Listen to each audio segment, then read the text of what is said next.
All right, welcome back to another episode of the Wealth Building for Dummies podcast. My name is Kyle Demian. I'm here with Renji Matthew, as always, and today we're going to talk about the top trait that most successful entrepreneurs have and how to help you get better with this trait and to use it to help you propel and to grow your business. And this podcast is going to be, on mindset and motivation. And I think so much of entrepreneurship is mindset and motivation. And I don't know if we do enough podcasts on it, but today that's what we're going to dive into is what trait top entrepreneurs have and how they get through it, how they use it to make their businesses stronger and to make themselves stronger and everything too, right? And so Renji, will you take us through what is that trait and what are some ways that people can start to cultivate this with inside of their own businesses? Something that separates people is having high pain tolerance in business, right? So the top entrepreneurs, they have a high pain tolerance when it comes to failures in their business and what they're willing to go through to get to where their goal is, right? And to have that high pain tolerance, there's a lot of different things they have to go through. One is a big why. If you don't have a big enough why, when you go through struggles, when something hits you failure-wise, it's a lot easier to quit, right? So that is, I think, one of the biggest ones. So if you're, we've talked about this in the past, if your why is not big enough to scare you or make you cry, it's not big enough, and you're thinking too small. What do you want to add to that, Kyle? Your why should move you, to take action, should move you to get through the tough times, to get through the pain, because there's a lot of pain that comes with starting your own business, and then once you start your own business and then you're going and maybe you have a large potential client and your initial conversations start off well and all of a sudden something comes along and ruins the transaction, right? Ruins the deal. And you don't have that client. That's pain to be able to get up and move on to, the next person that you can help. But a lot of times, with in regards to pain, it's just keeping an eye on the end prize. Nobody ever said entrepreneurship is going to be easy, but it will be worth it. And when you keep your why as the end destination, you always know where you're going. That a lot of times can help people just get through those hard times that they're facing. Mm-hmm. Yeah.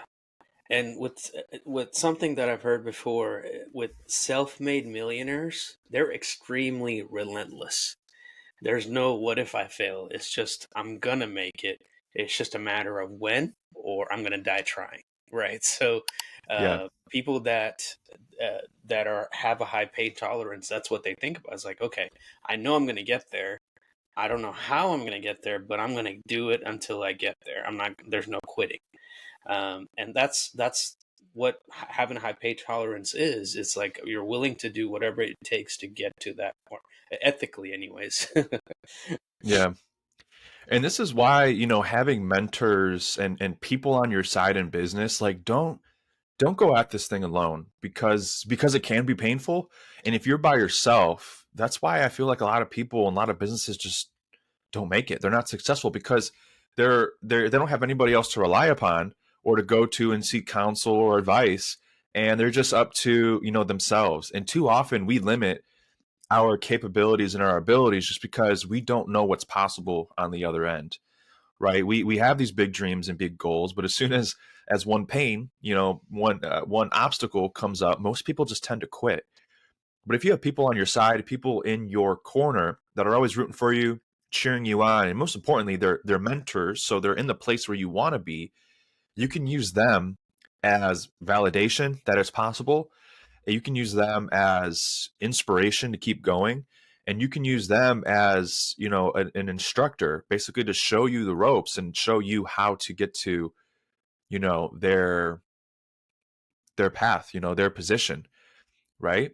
And then hopefully they continue to scale and you always have them to follow and to keep chasing to becoming, where they're at, especially if they're scaling and growing a business as well, right? Mhm.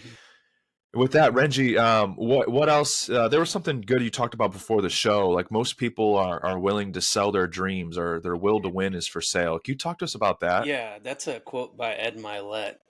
He says most people's will to win is for sale, and what he's meaning is like as they hit failures, they they quit on their dreams, and they pretty much it's like you're selling out your family, you're selling out your dreams, you're selling out your will to win because you hit some struggles, which is powerful. When I first heard that, I was like, dang, that's true. Like if you had a dream and that dream was something that was gonna get you, not only you successful, but your family and the people that depend on you to get to better places.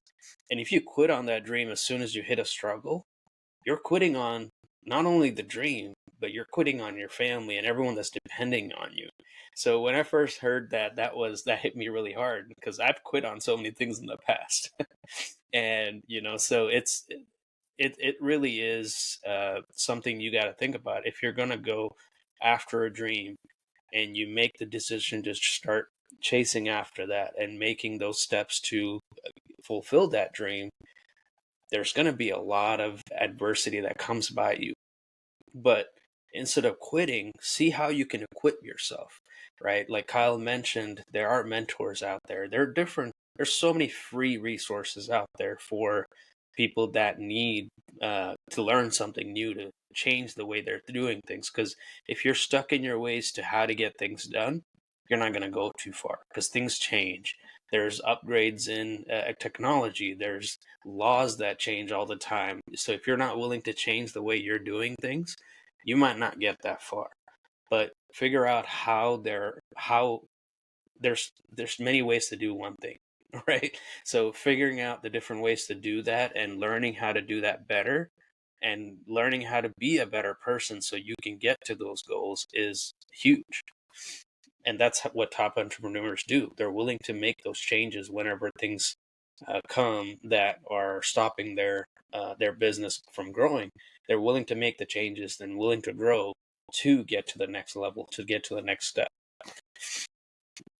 Uh, And just staying adaptive, really. We talked about how Blockbuster has slowly gone out of business because of Netflix taking over. And Blockbuster originally had the opportunity to buy Netflix when it was in its infancy stages. And now, fast forward, Netflix has adapted and evolved, and Blockbuster is. I don't think there's any stores open anymore. There was one for a while that was kind of just hanging on by a thread, I think, where it was originally founded, but I think it's out of business. So, you have to be willing to adapt and change and don't always get set in your ways. Technology is a crazy, crazy thing. And, think about to our parents and our grandparents 30, 40, 50 years ago. This magical device that we're all, on right now, whether it's computers and or these smartphones, people have built really large, huge, successful businesses without the use of smartphones and technology and AI, right? So just imagine what's possible and what you're capable of now with all the technology that you have on your side, and long story short, to wrap up this podcast, whenever I'm going through tough times in my business, I always just try to tell myself, hey, make it one more day. Just make it one more day in business. What can I do today to potentially scale my business? And don't focus on your goals and your end outcome where you want to be, because sometimes that can seem so far away. But what you need to focus on is your day-to-day actions on a daily basis, what you can do today to get 1% better. And if you get 1% better every day, shortly, your dream is going to get closer and closer. Right. So with that, Renji, anything else you want to wrap us up for yeah, today? it's the compounding effect, right? Each day you get 1% better, and eventually you're a whole different person, right? So yeah, that's all. Don't try to make huge changes in one day. If you can, great, but most people can't. So do 1% better every day. Don't try to compete with others.